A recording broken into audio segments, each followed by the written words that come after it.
Bharatiya Janata party की सरकार बना दीजिए।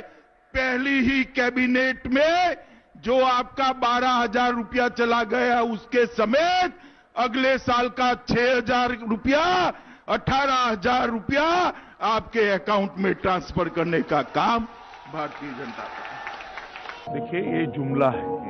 किसी के अकाउंट में 15 लाख रुपया कभी नहीं जाता, वो उनको भी मालूम है और आपको भी मालूम है, देश की जनता को भी मालूम है। किसी को कैश कभी नहीं दिया जाता, वो सबको मालूम है। ये भाषण देने का इसके लिए क्या आप एकदम सरकार क्या करेगी?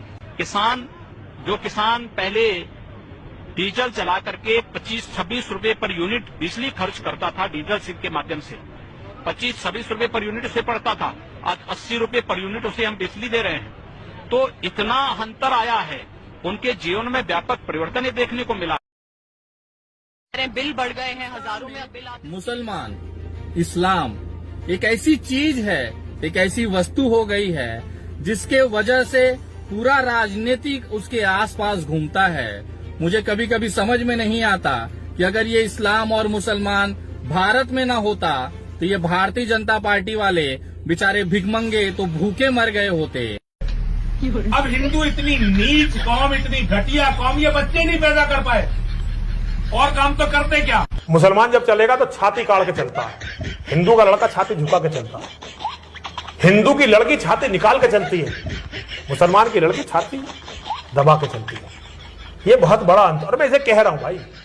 आजकल जिसको देखो मोबाइल उठाता है और इस्लाम को खत्म करने की बातें करता है। एक भड़वा अभी ताजा पैदा हुआ है जो अपने आप को हिंदू मंदिर का महंत कहता है, लेकिन उसकी वास्तविकता आज मैं आपको बताता हूं और एक खास तोहफा उसके लिए मैंने बनाया है जिसकी घोषणा मैं इस वीडियो में करने जा रहा हूं। तो कृपया पूरी वीडियो जरूर देखें और उन भड़वों तक, खास तौर पे गाजियाबाद के उन भड़वों तक जरूर पहुंचाएं, क्योंकि उनका बाप विनय दुबे अब उस भड़वे को दीपक त्यागी, अरे दीपक त्यागी तो आप जानते नहीं होंगे, उसका जो असली नाम आप जानते हैं वो है यतीश सरस्वती, वो जो भी नंद है, बकचोद नंद, उसको हम उठा के अब लाने वाले हैं। लड़ने की तैयारी तुम जब करोगे जब तुम्हारे घर में कुछ होगा।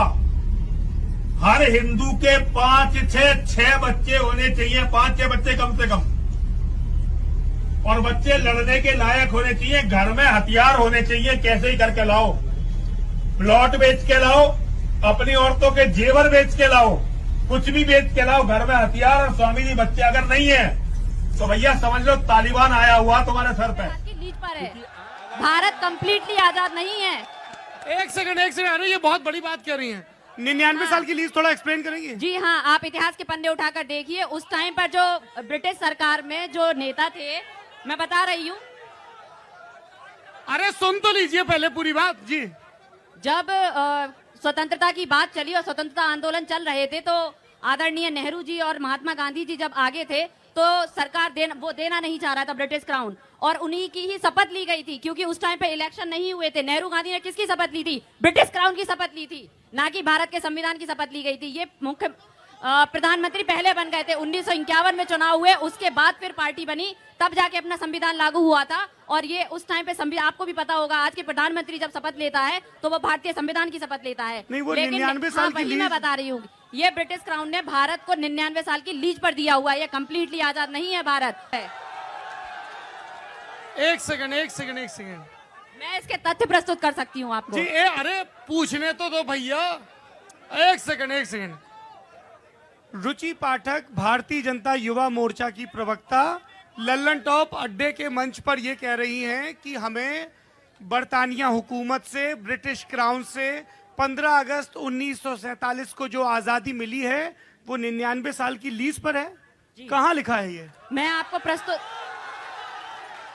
आप मुझे समय दीजिए, मैं आपको साक्ष्य प्रस्तुत कर दूंगी।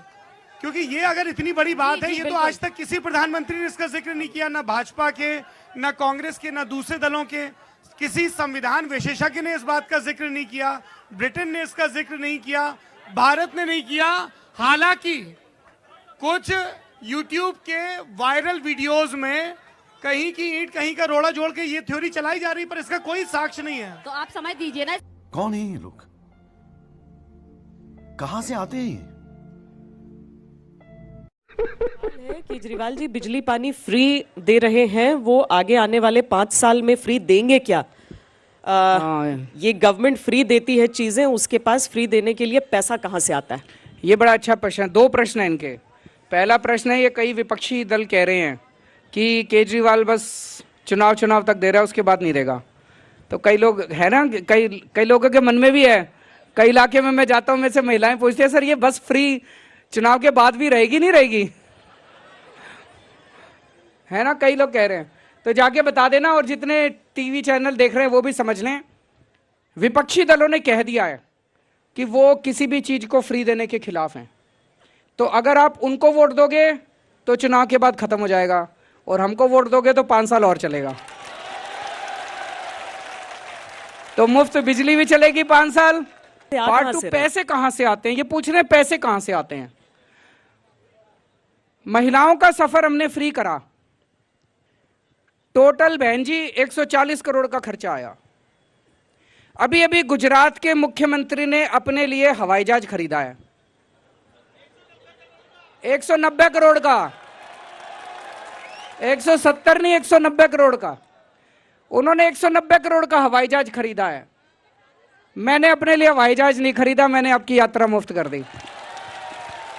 पैसा यहां से आता। हमने फिजूल खर्ची बंद करी है, हमने भ्रष्टाचार बंद करा है, और इतना पैसा बच रहा है जी, इतना पैसा बच रहा है। 70 साल में आपको बता रहा हूं, हमको बेवकूफ बनाया कि सरकार गरीब है, सरकार घाटे। 5 साल से दिल्ली सरकार नफे में चल रही है, मुनाफे में चल रही है।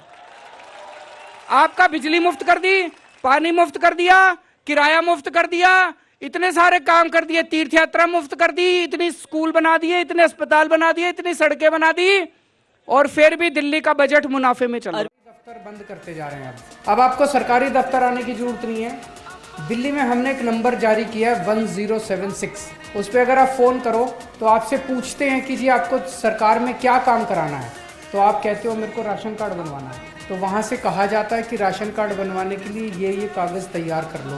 फिर वो पूछता है जी कब तक तैयार हो जाएंगे आपके कागज़, हम आपके घर कब आएँ? मान लो आप कहते हो कि जी मैं तो दफ्तर जाता हूँ, लेट आता हूँ, रात को 11 बजे आना मेरे घर। तो रात को 11 बजे दिल्ली सरकार का एक ऑफिसर आपके घर आपका राशन कार्ड बनवाने आता है। तो वो एक स्कैनर लेके आता है, जितने आपके कागज़ है वो स्कैनिंग करके वो कागज़ ले जाता है, और आपका राशन कार्ड हफ्ते 10 दिन के अंदर आपके घर पहुँच जाता है। कोई किसी को पैसे देने की ज़रूरत नहीं, कोई किसी को लाइन में लगने की ज़रूरत नहीं, छुट्टी लेने की ज़रूरत नहीं, दलाल के चक्कर काटने की ज़रूरत नहीं।